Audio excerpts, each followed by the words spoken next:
نبی پاک صلی اللہ تعالی وسلم سفر پہ تشریف لے گئے۔ حضور علیہ السلام کی عادت کریمہ تھی، جب سفر پہ جاتے تھے تو سب سے آخر میں ساری تیاری کر کے سامان سمیٹ کے سب سے آخر میں سیدہ فاطمہ الزہرا سے ملتے، پھر سفر شروع ہوتا، اور جب حضور واپس آتے تو سب سے پہلے سیدہ فاطمہ سے ملتے رضی اللہ تعالی۔ حضور کافی دنوں کے بعد سفر سے واپس آئے، لمبا سفر تھا، سیدہ فاطمہ الزہرا رضی اللہ تعالیٰ عنہ سے ملنے گئے۔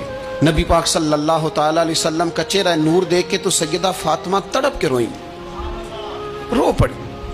حضور نے فرمایا فاطمہ کیا ہوا؟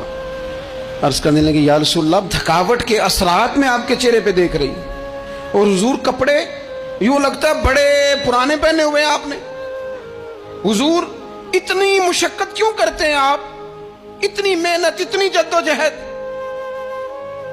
حضرت فاطمہ الزہرا فرماتی ہیں حضور نے مجھے تھپکی دی اور فرمایا فاطمہ رو نا۔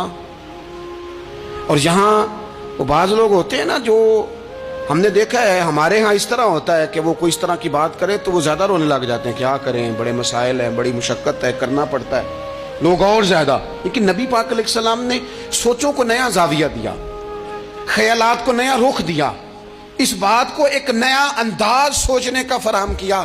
حضور فرمانے لگے فاطمہ رو نا، تیرے باپ کو اللہ نے اعلیٰ مقاصد کے لیے دنیا میں مبعوث فرمایا۔ حضور فرمانے لگے فاطمہ کوئی گھر کچا، کوئی پکا، کوئی خیمہ ایسا نہیں بچے گا جہاں اللہ دین اسلام کو پہنچا نہیں دے گا۔ اور فرمایا فاطمہ یاد رکھنا، جس طرح رات چھا جاتی ہے نا، محمد عربی کا دین بھی چھا جائے گا، یہ چھا جائے گا دین، جس طرح رات چھا جاتی ہے یہ دین بھی چھا جائے گا۔ اور پھر دین چھا گیا، جگہ جگہ چھا گیا، یورپ میں بھی اذانیں پڑھی جانے لگی، امریکہ اور افریقہ میں بھی قرآن پڑھا جانے لگا، جگہ جگہ جگہ جگہ رسول اللہ صلی اللہ علیہ وسلم کے دین کی بات ہونے لگی۔ کہا فاطمہ کر کچا ہو یا پکا ہو، خیمہ ہو، ہر جگہ یہ دین پہنچے گا، اور دین پہنچا۔ دوستو کمزوری وقتی طور پر ہے، حالات وقتی طور پر ہیں، مسلمانوں نہ گھبراؤ، خدا کی شان باقی ہے۔